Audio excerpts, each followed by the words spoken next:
I thought of Violet. Like, we're wolfing out and Dad's We're gonna wolfing. think about He's gonna it. think about it. Oh, I love it. All right, let's do it. Sister, so excited. This week doesn't matter about what we look like. Yeah, I'm okay. Here, 6:45 in the morning. 3, 2, 1. Welcome, my friends, wherever you're at in time and space. We're back, Sid. We're back. We took a little hiatus. sabbatical. I think it was a little necessary. Yeah, though. there was a lot going on. You got married. I did. And it was a wonderful celebration. Yeah. And that was also around a full moon too. It was? I think so. Did you mean to, like, did you plan that? No, the intention was really just to get married on Halloween. I think more so than anything. I love it. Yeah, it's a high holy day. And so I think that's why I chose that date. And it has a lot of significant meaning to both Andrew and I, so. I love it. Well, it was a beautiful celebration, and then we rolled right into the holidays, and here we are, January 4th at 6:53 in the morning, getting after it. Mm-hmm. I'm so glad to have you here, and we are really working on some really amazing things behind the scenes this new year, but that's why this full moon is so important and so potent. So let's just take a moment to drop in super quickly. I was listening to variations of the tantric har on the way here today, and it's spelled H-A-R, but it's pronounced hud because you want the tongue to hit the top of your roof, and what that does is stimulates your hypothalamus, your pituitary, and pineal glands, which then helps to rewrite your entire nervous system, your endocrine system,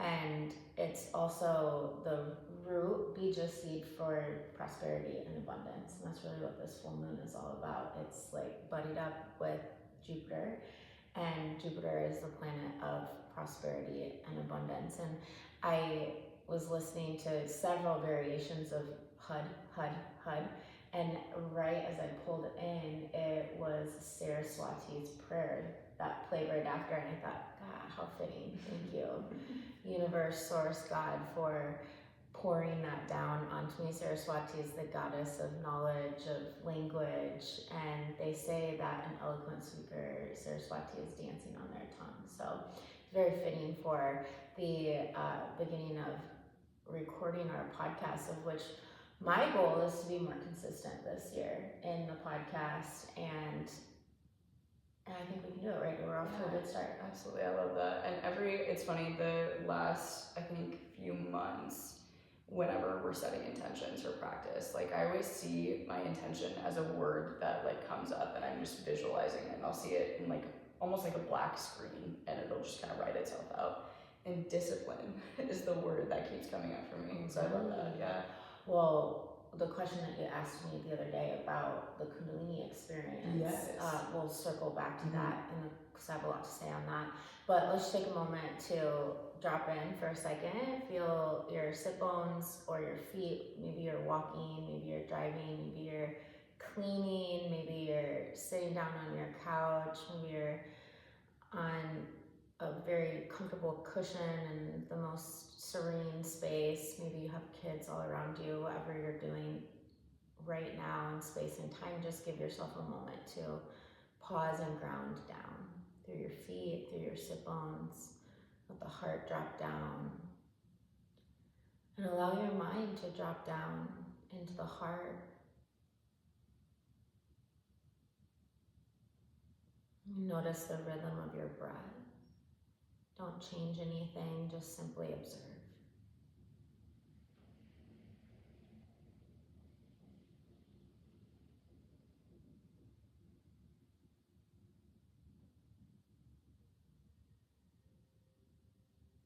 Imagine a waterfall pouring down the top of your head, down your neck, your shoulders, all the way down your spine. Really cleansing this tube of energy, the Sushumna Nadi. And I heard a really beautiful description of the Sushumna Nadi. as the sacred stream, and cleansing all the chakras from the top of the head down to the root.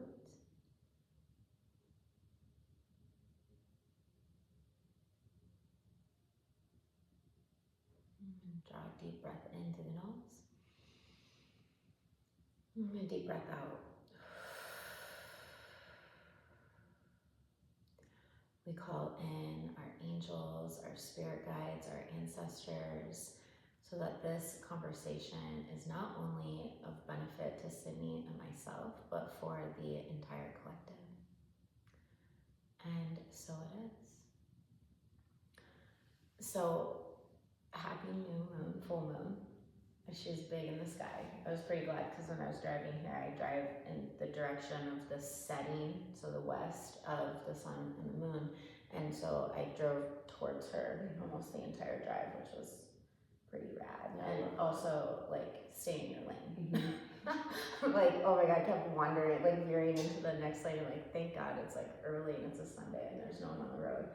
But I felt that was very fitting because that's kind of what this full moon is asking us to do, is like, stay in your lane and slow down. Mm-hmm. And what is already in alignment is what will be amplified, especially with this kind of buddy up with Jupiter.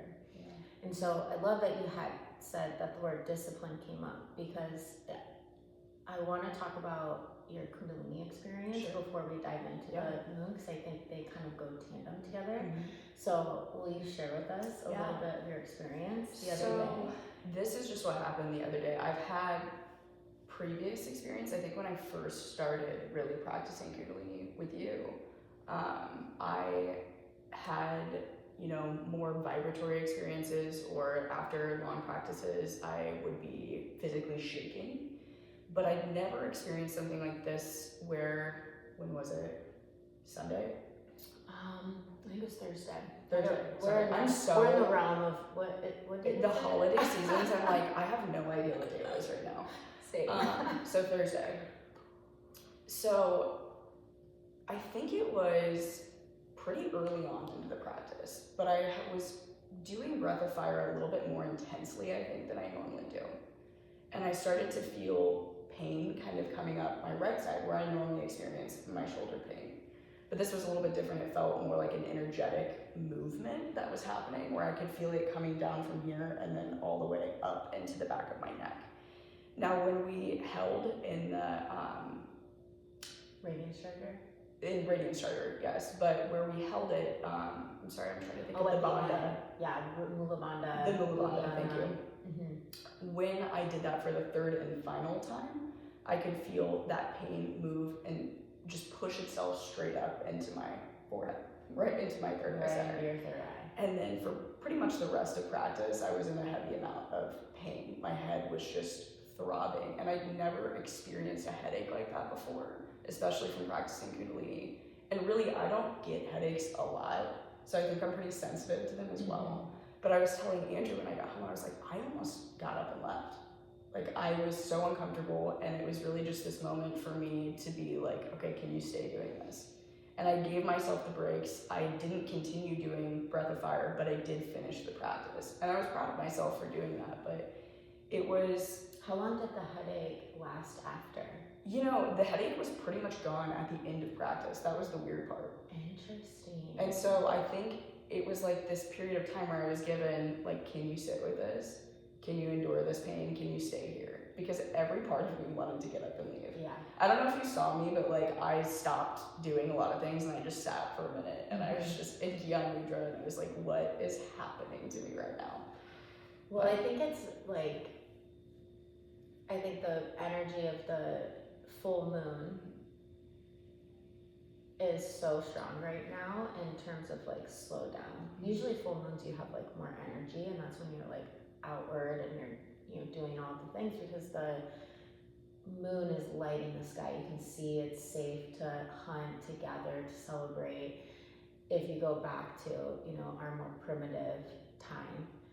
And I was listening to this podcast on kundalini, and he was saying that if we're not grounded in the practice, then we get these kind of potentials of experiencing like a mass amount of discomfort. Now, if you've ever practiced kundalini, you know that part of the practice is the discomfort, but never do you want pain in any capacity.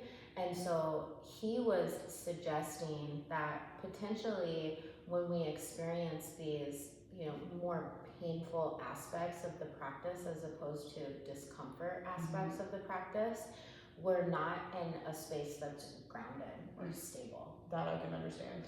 And so it's really important right now, specifically, to ground and stabilize. It's so interesting because I know I've talked about this on the podcast for a couple months now, how I was trying to rid myself of my vice. And I'm on, I think this is day 4. So it was after that really painful experience that I think I was like really pushed towards, okay, this is the finality and this is where I like have to let this thing go. So I wonder if that plays a big role into it. It potentially could. I experienced that last full moon. It was incredibly challenging for me. I was way overindulging in weed and really like vaping. Yeah. Which like, it's like, I'm an addict just in general of all things, and so I was definitely abusing that, and it was getting to the point like my lungs like literally were like in pain, and so I was like, okay, and I just eat so fucking much, and I was just eating. Had gained like 10 pounds, which my clothes were tight. I felt uncomfortable. I had this like pit in my stomach, and I just felt terrible. Very painful. My digestion was all fucked up, and so I decided to like just stop cold turkey, and then I did like a 72-hour fast, and that really helped kickstart my digestive system, and I felt a lot better and a lot more in control now. And now I wrote down for like one of my New Year's goals was like to as best I can like not smoke weed any longer. I haven't smoked cigarettes in like 15 years, but to not smoke weed any longer, but also like I don't want to put this like big like expectation on myself, and so like CBD gummies have been pretty good. I really like the CBD THC drink, so those I've been like indulging in, and last night I made like a couple different mocktails with it, and it was like super fun. So I was a bartender for like 10 years, like getting those skills back out was super fun, and I made like a simple syrup and like fresh juice, and it was really fun, but it felt much more like in control. And I don't know about you, but like I don't get the munchies in the same way if I'm using CBD or like a low dose of THC by ingesting it rather than smoking it. And so circling back to your experience, I think that your body was just screaming like ground. Yeah. Ground. I mean, right, we're in the season, right? We're coming out of the season of like parties and social events and celebrations, and really this is the time when we should be moving more inward rather than outward. And I know that you hosted like probably 100 people over the holidays at your house over the course of a couple of days, and so your nervous system, your body, your energy, your spirit is just like, sis, you gotta just ground down. And that's exactly what this moon is asking of us to do, is to completely ground down into ourselves. And I was listening to my teacher. I did a full moon practice yesterday, and he was talking about breath of fire in particular, and he was saying one of the biggest misconceptions about breath of fire is that teachers in the past, so there's the traditional kundalini practice that's like thousands and thousands and thousands of years old, and then there's the branded kundalini practice that was branded by Yogi Bhajan and was abused in several ways. Yogi Bhajan taught in a way that was like push yourself until you literally die. And the traditional practice was really push yourself to the point where you feel yourself starting to transform. And so actually a more slow and deeper breath of fire is a more traditional way of doing breath of fire. And so I think like all of us in this kind of modern kundalini realm, it's our like duty to bring it back to its traditional roots. And so I would recommend for the next couple of weeks doing a softer, slower breath of fire that feels more grounded. And my teacher was also talking about not even necessarily like grounding in the root chakra, but grounding in the solar plexus, which when you said discipline, that's where your discipline lives, that's where your willpower lives. And that's what's snapping in breath of fire. So slowing your breath of fire down and grounding and activating the solar plexus will then just naturally start to ground the sacral and ground the root chakra. And I would say instead of focusing on Mula Bandha, which you always want to activate, that's your kind of pelvic floor muscles, focus on pulling in Uddiyana Bandha, your belly up and in towards your spine. And maybe even not necessarily pressing all of the energy up into the third eye, but maybe allow it to sit in the heart space. Yeah, it felt like it was just, it felt like it was shoved through. The energy was not flowing, but it was rather forced. Yeah. And I could tell at the beginning of the practice too, I was like, man, I just got invigorated with all this energy. And the minute that I did that, it was gone.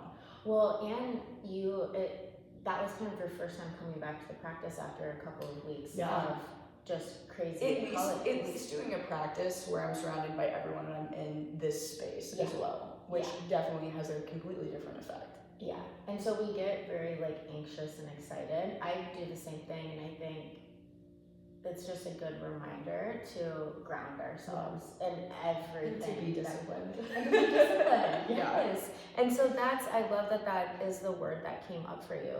For me, I wrote down like focus, and then I also started thinking about like this full moon kind of buddied up with Jupiter, abundance and prosperity is kind of like at the forefront, but like what is prosperity? Obviously people think like financially and like duh, don't we all want more money? I think it's like people are like, oh, you're spiritual, let's like not talk about money. And it's like, well, we need things to like, we need to pay to produce this podcast. We need to pay for this studio space. We need to pay to put food on the table. We need to pay for the trainings that we want to do. We need to pay for our entire life. So finances is something that is kind of hand in hand with your spirituality. So when people like say that they're totally separate or, oh, you're spiritual, you should renounce all these things, it's like, well, I'm not a monk in the Himalayas, and that's just not. We're in Omaha, Nebraska. We're in Omaha, Nebraska. Like we need to like pay for stuff. And so financial prosperity obviously I think is at the forefront of everyone, because that just makes life much more less stressful, and you're able to really transform and evolve when you're not worrying about, are my bills being paid, are my kids being fed, all of those things. But then it's like, okay, what else is like prosperity mean to you? Health wise, like are you prosperous in your health? I would say most of us are not. Are you prosperous in your relationships? I would say most of us are not. Blake just sent me something the other night about like things to take into 2026 as like couples, and it was like, instead of spontaneous sex, like have like intentional planned days, nights where you engage intimately and not be concerned so much about balance, where it's like, oh, okay, you got me off, I'm gonna get you off. It's like maybe even explore like only focusing on one person, and like that's so tantric in and of itself, like literally having each moment be this like divine experience. But even beyond like, you know, the sexual act of like an intimate relationship, it was saying like having these, you know, instead of doom scrolling, like turning the TV off, turning your screens off, and just sitting in silence together, reading a book together, having meaningful conversation. If you have a fireplace, watching the flicker of the flames. And if you don't, which I didn't for most of my adult life, the Yule log on YouTube is like one of my favorites, and it's the same thing. Or you can even sit and gaze into a candle, and having these more intentional moments together instead of filling it with this. And I know that our goal on the podcast for several months is to like stop doom scrolling. And so really being intentional and being focused on what it is that you want to accomplish this year, I think will help keep us grounded in that. But I'm curious, like, what does prosperity mean to you when you think or hear that word? And even abundance, like abundance, and like I was thinking about it in terms of like, I want to be an abundant mother. Like I want to be able to have a threshold where I'm not overreacting about things that they do. I want to be abundant in love and understanding and compassion, and that's something I really want to work on this year with my kids and with myself. Because being a mother to someone else, you're actually like mothering yourself as well. And so what do those words mean to you, and what does it make you feel when you hear those? I feel like I can very much relate to what you just said. I'm thinking about like our cacao ceremony and the journaling that I did there. And the first things that I think I always write in terms of what I want or what would make me feel fulfilled is to be a good mother, a good wife, a good friend, sister, daughter, whatever, And so I think that's where my fulfillment and my prosperity really lies. So I think the more productive that I can be in those places, the more prosperous that I feel in my life. So I think that's really what prosperity is to me, is my level of contentment with whatever circumstance I'm put in life. Yeah. It's really not about what I'm receiving, but what I'm allowing myself to realize that I already have. I love that. I was thinking that last night we were at the dinner table and the girls were just like laughing and joking, and like it was just the four of us, and we eat dinner at the dinner table every night, but there's always distractions. You're looking at your fantasy football team, you're looking at maybe there's a football game on, maybe there's like whatever it is, and it's like turning all of that off and just like being present with what you already have and realizing all this incredible abundance that you have. And Blake always tells me all the time, like, Mandee, you live in such a scarcity mindset, and I have my whole life. And not necessarily my whole life, I would say probably my most adult life, I've lived in this scarcity. How Virgo of you. Like I literally I have like probably 10 pairs of Uggs. And I would just acquire them, and then I would wait for the absolute perfect day to wear them, because I always felt like, I don't know if I'm gonna be able to afford another pair if I get these dirty or if they get messed up. And even like, I think this like deep lesson in materialistic things, I bought this pair of white Vans like probably 3 years ago, and just never took them out of the box because they're white, I don't wanna get them dirty. Like, why did you buy them then? So then I have been recently wearing the white shoes. I wore them to the zoo. I wore them at the Durham. I've been like trying to force myself to wear them to places where they'll get dirty and be okay with the fact that they're getting dirty, because they're meant to be used. And I know that when they do get dirty, I will have enough to buy a new pair. Yeah, absolutely. And so I've really been working on the last several months and into this new year of like getting out of this scarcity mindset and getting in this abundant mindset, and even like being more generous, not only with like my money, but more generous with my time, with my energy, and with myself and everyone around me. And so that is kind of like one of the things I'm taking in as well. And I think that takes a lot of discipline to stay in that mindset, because it's so easy to live in fear. Yeah, to fall into that illusion. Yeah. Instead of just trusting the universe to bring you exactly what you need. I find myself doing that a lot too, and it's like over really stupid shit. Like, this is so funny but very relevant. I think like a week ago, I ran out of my like expensive shampoo, and I was like, fuck, I really don't want to go have to buy this. And then I shit you not, the next day, I went over to my in-laws' house, and my sister-in-law was like, I keep getting these Amazon subscriptions for this shampoo, and they keep sending me all this. I'm like, I need shampoo. And it's, you know, the universe will just like present these things to you, and you think you're not going to be able to obtain them, but you always do. Always do. And it's like remembering that. I love that you said that. Well, awesome. I think that's why probably we love kundalini so much, because it amplifies your magnetic field. Mm-hmm. And, you know, really trusting that you will attract everything that you want. And I also think it's funny because most people don't understand that the Chinese New Year does not buddy up with the like Western New Year. Mm-hmm. And so we're still very much in the year of the snake right now. It doesn't turn until February. I think it's like February 17th or something, around then. And that's when we move into the year of the horse. So we're still very much right now in the year of the snake, the year of the shedding. I think it's like really interesting too, because, and I never put this together until literally right now, but when I left my old studio, I left it right on the turn. You totally February, I think my last day was like February 16th. Yeah. And so I have been deep into the year of the snake and the shedding, the dissolving of the ego. And that really is what the yogis call Laya Yoga, is this dissolution of the ego. Did you say Laya Yoga? Laya Yoga, Laya. And it's a style of yoga that's all about dissolving the ego through movement, through breath, through meditation. And that's very much what I've been doing this past year. I told Blake, I'm like, this past year was so tough mentally and physically. I turned to substances to help me cope because I wasn't like ready to actually like let go.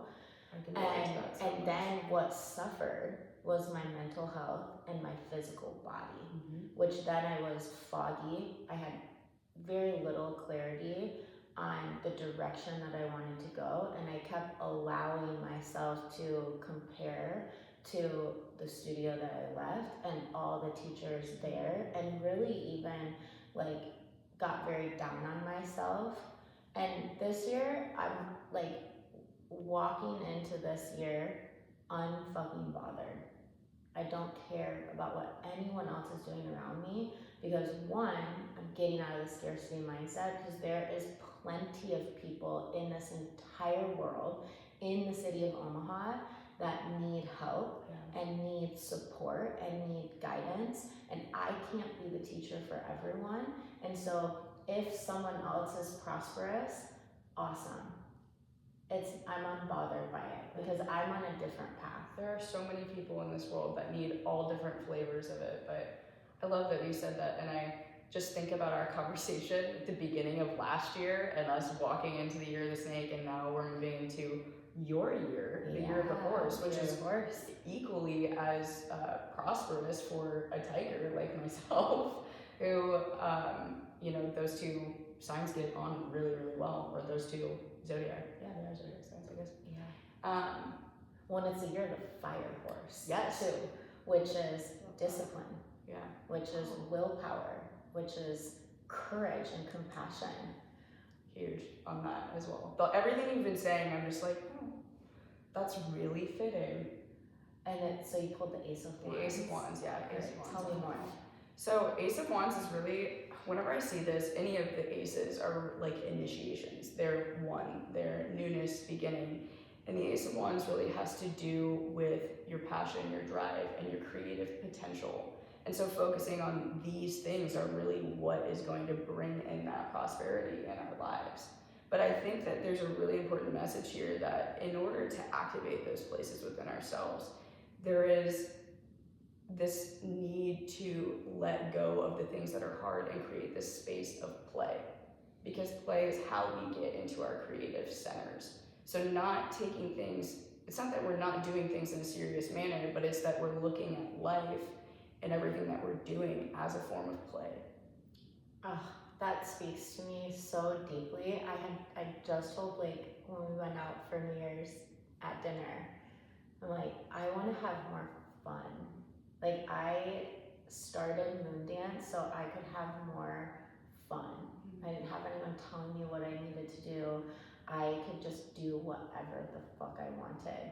And I think this past year was necessary to shed, because the shedding is painful. The shedding is, you have this mirror held up to you and you go, oh God, that's not me. And so now I need to shed everything.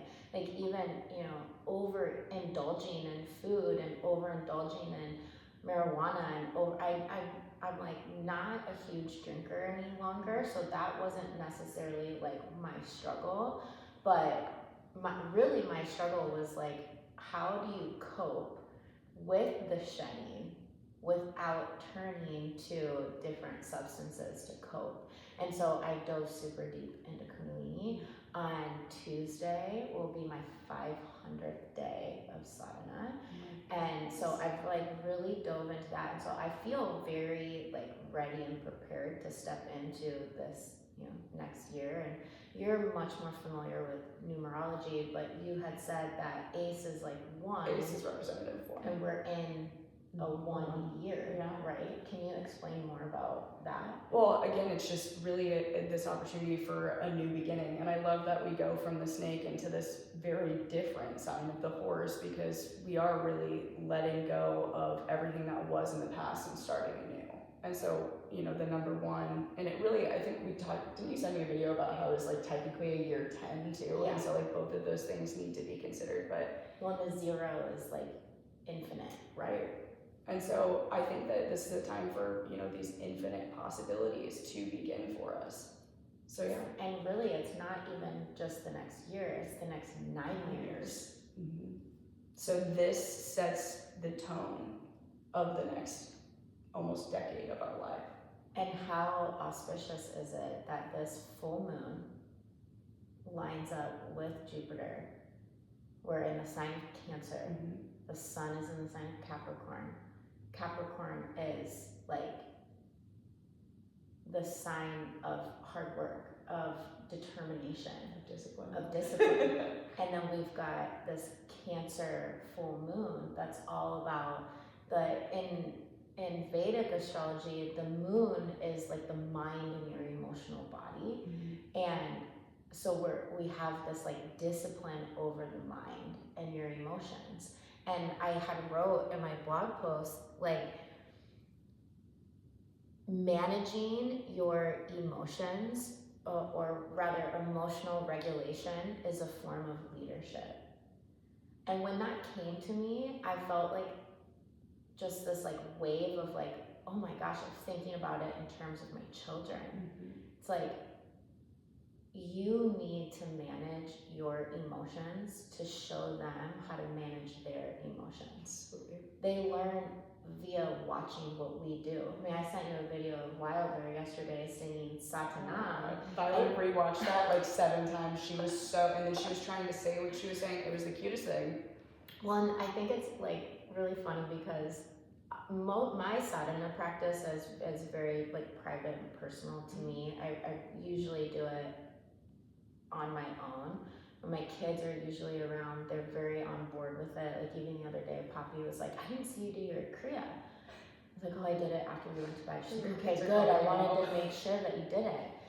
But they really watch what you do. Mm-hmm. And not even just your kids, everyone around you. Mm-hmm. They watch what you do. So this emotional regulation is a form of leadership. And then self-care is not indulgence, but rather it's your infrastructure. Yeah. Oh, and so like even that. Going back to like your experience with Kundalini, your infrastructure was not strong enough to support that energetic shift that was happening. And so yin yoga is amazing to do right now. Kundalini, amazing to do, but more softer and slower. And even like just the basic tantric practice of like holding one hand at your heart and one on your belly and just breathing slow, deep, full breaths, slowing down, like watching the sunrise, watching the sunset, watching your kid fall asleep in your arms. Like I've been trying to do that and like look at the folds of their ears and like like even eating dinner last night, you know, Poppy's smiling, she's got the cutest little dimples like underneath her mouth, and it's like just slowing down enough to notice these amazing things about just life. And the more that we notice the amazing things about life, the more we attract more amazing things our way. And that doesn't mean that bad things aren't going to happen, because they do. That's like the dualistic nature of life, is that we are going to have bad things happen, but how can we ride those waves with more emotional regularity so we can not let them set us back so far. I felt like the fall, it was just so set back. It was. And now I'm stepping into this like new year, this full moon, with like much more vigor and like hope and excitement, and I'm just like ready to hopefully ride that as long as I can.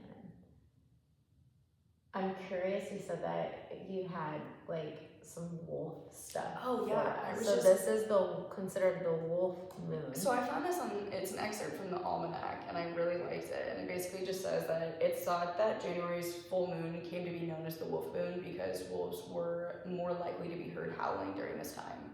It was traditionally believed that wolves howled due to hunger during winter, but we know today that that is inaccurate.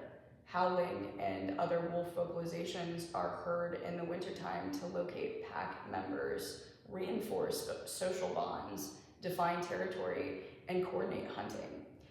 And so I really liked this because it made me think to myself about how, you know, at this time we're really given this moment to pause and analyze ourselves and those around us.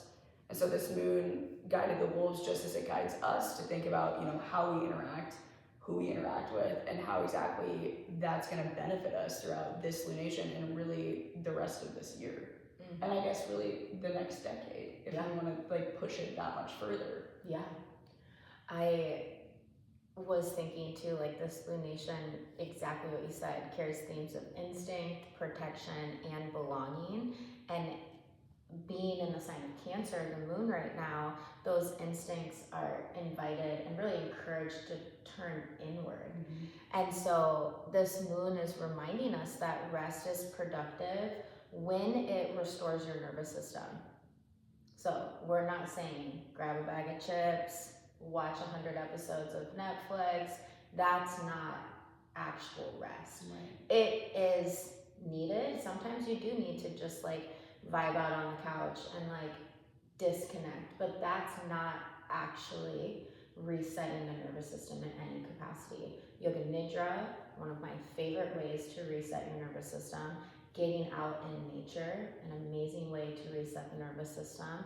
What are some other things that you do to help ground you in your rest so that it's productive? And that's not meaning like, oh, I'm gonna clean my house as like rest. Like, what do you do to actually rest? I think and I've probably talked about this before, but I am such an avid salt bath taker. Like that is my number one. Anytime I need a reset, a cleansing of any sort, I'm in a bath of salt. Okay. And a lot of it. Okay. I feel like people always underestimate how much salt you need to really do that, but it's like 2 cups at minimum. Okay. All right. I need to integrate that in, and it would be perfect for the Cancer full moon right now too, because it's the water. I go through so much salt in a week. Well, you need to give us some salt, like guidance. We should have a whole other podcast on salt. Really, this full moon is having you contemplate if you're rushing, if you're running on empty, if you're pushing through exhaustion or overriding your needs in the name of achievement. This full moon is your permission slip to pause, to totally pause. And the light of the moon makes it impossible to ignore what your heart has been whispering all along. I love that. It's dropping the mind into the heart, realizing that you have everything you need already right inside of you. And that's really what this full moon is this like ritual of coming home to yourself. And you can literally do that by just sitting quietly, as I mentioned, and one hand on your heart, one hand on your belly, and just breathing. The amount of people in our world that don't intentionally breathe, we just do it because it just happens. But so many people don't know how to just breathe and be with themselves, and even breathe and be with themselves without any music or distractions around us. I've been really trying to lean into the power of silence in my personal practice, practicing without any music. Whereas, like, before Sydney, when I used to work out, I would literally have like blaring rap music in my headphones. I'd be reading the autobiography of a yogi on the treadmill with like music on at the gym and like all this stuff going on, because like I just needed all of that to like get me there. And now like the thought of that like makes my brain hurt. And I've always been really sensitive to light. I was legally blind most of my life, and then even after I got LASIK, I'm still like incredibly sensitive to light. And I've noticed that I'm starting to become more sensitive again, or at least I'm more aware of the fact that I'm sensitive to it. And so I saw this reel the other day, and it was talking about families in Germany, and they don't have like a bedtime because everyone just like hangs out. They dim the lights. It's silence. They're reading, they're playing games, they're doing something that has no screens, no additional light, and you just slowly and softly like recoil your day and unwind, and then the kids just like naturally fall asleep faster. And Blake and I were talking about it last night. I'm like, we need to like do that more. And I think that this full moon is really amplifying and illuminating that idea of like unplug, unwind. And I also think when I doom scroll and I look at what other people are doing and I'm comparing myself, then I just spiral even deeper and even deeper. And then it's so incredibly hard to literally claw your way back out. And I feel like I'm like out of that tunnel and I'm like terrified to go back down. And so to heighten my discipline of not allowing myself to drop back down, holding myself accountable, talking to my friends, like hold me accountable, talking to my husband, hold me accountable. Like when you see me starting to slip, like I need you to say, what's going on, Mandee? When was the last time you did something that nourished you? Like actually nourished you? And so that, I keep this word like unbothered. Like I'm just unbothered by everyone around me, and not in this like narcissistic way, but like in this way of like a boundary. And that's something that's really hard for me, is creating boundaries. I don't know if that's challenging for you. Definitely. I spent most of my life being a people pleaser, but it seems like what you're doing, is just really embodying non-attachment. That's really what you're doing. You're not being attached to your egoic desires for whatever you think it is that you need to be or not be. It's so challenging. So setting the tone for 2026, this full moon is really a year that isn't about dramatic release or grand manifestation, but it's about orientation. It's about showing you who you become when you choose emotional wisdom over constant productivity, trusting intuition over obligation, and building nourishment instead of depletion. We are a society where we're constantly and chronically depleted, and so any way that we can nourish ourselves, I think even in my practice here at Moon Dance, I am approaching this, really this time until probably the spring equinox, very slow, very soft. Even in like my strength classes, like taking a slower approach to strength. And I saw this quote the other day, and it said, really, if you think about it astrologically, and really more so tropical zodiac, the year doesn't start until the spring equinox. sense. Like we're still returning to the light. We're still in this like dark phase of the year right now. And so, you know, it's okay if you don't have any New Year's resolutions. It's okay if your resolution is to just be softer and kinder to yourself. And then we spring forward in the spring. So right now we're still in this like incubation period. We're still these like, we just watched Avatar. The both girls have been like super into Avatar recently, and you know the avatars are in this like little pod, and they have to wait to be full grown until they can become like avatars for them. And that's what we are. We're just in this kind of pod, and I don't think that you have to have these grandiose plans for the new year, because then you're just setting yourself up and potentially and most likely not meeting those goals, and then that's when you start to spiral down. So you're like, oh fuck it, I didn't do what I wanted to do, it's February, and it's like you still have most of the year left. Yeah. I think even just wanting to slow down, especially for people like us, that is such a hard thing to do. That requires so much discipline for me to slow down my mind and the things that I think I need to do and what I'm doing in my life. Like that might be one of the hardest things for me to do. Rewiring. In Nidra, they say doing less actually allows you to achieve more. And I've been practicing Nidra and teaching it for almost a decade now, and it's a constant reminder of myself, like doing less will actually help you achieve more. Because sometimes it's like you do all this stuff and you only half-ass it. Right. If you slow down and you do something full intentionally, then that will bring more than. And I was listening to this lecture on karma, and it was talking about, you know, obviously karma is like what you put into the world you get back. And so if you put into the world these like kind of half-assed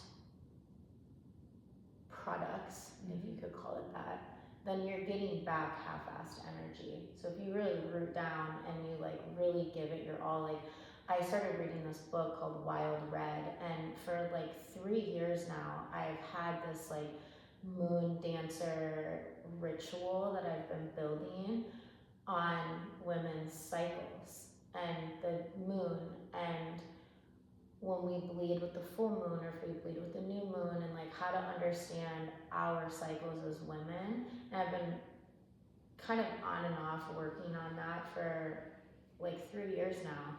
And the book like reminded me, like maybe that's like what you need to pour your attention into, and have that be a whole module in our school. Oh yeah. And not only for women, but for men as well, to understand our cycles so they can be more supportive of us in our cycle. I remember just having a conversation about that the other day. That's so funny, because I feel like he's so hyper attuned to me. Like, you know, I joke about like the 4 different women that I actually am. I wanted to name each one of them for each phase. For real though, and it's like so real, and it was so honored back in the day, and it's just we've lost that now. And so I've been really trying to like focus on what it is that I want our school to be, and I also like stripping away the labels of like what the School of Sacred Wisdom is and can be.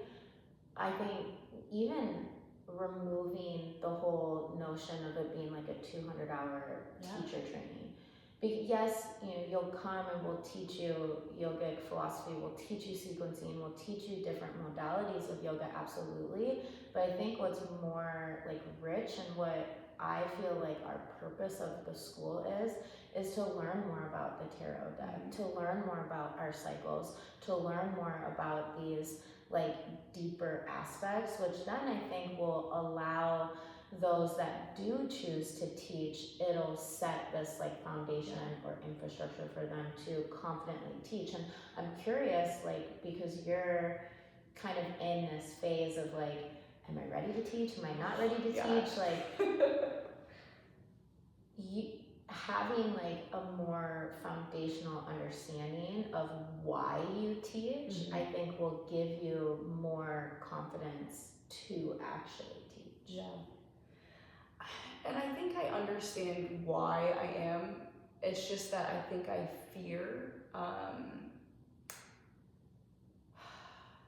not being able to properly articulate myself in the way that I want to. And so maybe that's why it's going to take me a little bit longer. And I've, been throwing around all these different topics, and I'm like, what if people just aren't interested in this? And then you saying what you just did there, that this school really isn't just about yoga. It's about, sacred wisdom. It's about gnosis. It's about spreading gnosis to others and allowing others this opportunity to learn knowledge that they probably wouldn't have found otherwise. These kinds of concepts that we're talking about, they're occult knowledge, which occult means hidden. They were hidden knowledge for that very reason. And even here, like we talked about how, not everyone is going to come and find our school, but the people who do, they're meant to. And that's exactly that, but that's. And you just have to think about it in terms of if they're not ready to receive it, then they're not ready to receive it. But that doesn't mean it doesn't need to be put out there. Right. There are so many concepts from my very first 200-hour training that I did when I was 25 that I didn't understand. I wasn't ready for them yet. But now, a decade later, the pieces are starting to fit into the puzzle. And I'm like, oh, okay, this is why this is why this is. And it's just this practice. That's why I love that teaching yoga is a practice of teaching, because it's just you practicing sharing your heart, and it'll change and it'll evolve into something. And that's why I feel like my evolution of moon dance is moving to more of this softer space. That doesn't mean I'm not going to kick your ass in strength, I absolutely am, but have it be more grounded, have it be more intentional. And I think that's what will set me and us apart, is that it's not this in your face, super fast, very scary in terms of alignment offering. It's this very grounded, and not everyone's ready for that, because a lot of people like the go because they don't have to think about anything. Whereas I want to turn my teaching practice into, I want you to think about things when you're moving your body. Yes. I want you moving through things. It's not an escape, but rather it's a portal through to the other side. And to truly understand why you were actually brought to the practice, aside from just learning the asanas and learning how to perform them. Why are you doing it? What is your purpose of doing it? Yeah. Learning why it is that we do this in order to move through life easily and to understand the functionality of life and the cycles of it as well. And having this deep understanding, Surya Namaskar A and B are probably the most popular vinyasas of all of yoga, but probably a very small portion of people really understand what that means, what the practice was meant to be, and how it was traditionally meant to be practiced. And so you're doing this in kind of autopilot, but you're not understanding why you're doing it. I think that's the whole point of our school, and that's really the whole point of this full moon, is to slow down and understand why you're doing the things that you're doing.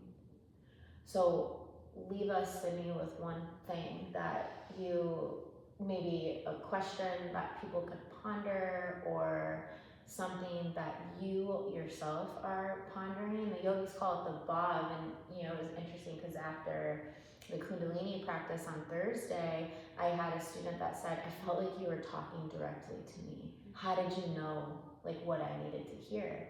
It's everything that I say is what I need to hear. And usually that's what the collective needs to hear as well. And that's called being in the bhav, this collective consciousness. The first thing that came to my head was, what is the true motivator for your actions? And how can you learn what that truth is? And then when you do, is it really your truth? Is it really what you want?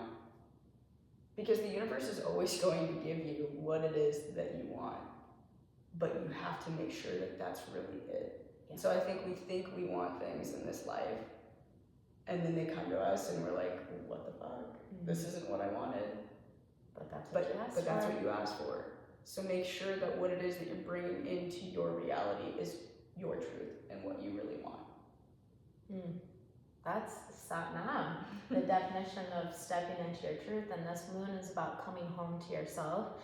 And so I hope that you can find it in you to make that hero's journey back to your truth.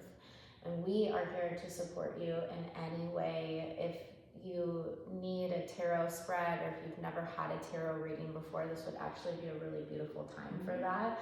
So reach out to Sydney. If you're wondering how you can reset your digestive system, reach out to me. I have so many Ayurvedic tips and tricks to help you, and we're building this really beautiful community here, and we're building a really beautiful school of sacred wisdom. And so if the things that we touch on this podcast really speak to you, we would love to have you join us in that. So more on that coming soon. But so this felt good. It felt really good. It's a nice way to go into the new year. I feel like Saraswati was here with us for sure. I do too. I love it. And we were like talking about Lakshmi, like just dripping in like abundance and prosperity, and really awakening these energies within us. The energy of prosperity and abundance already live inside of us. And right now we're just activating and remembering that. And so go forth into this next lunation cycle with a slow and tender heart. Thanks for listening. We'll see you next time.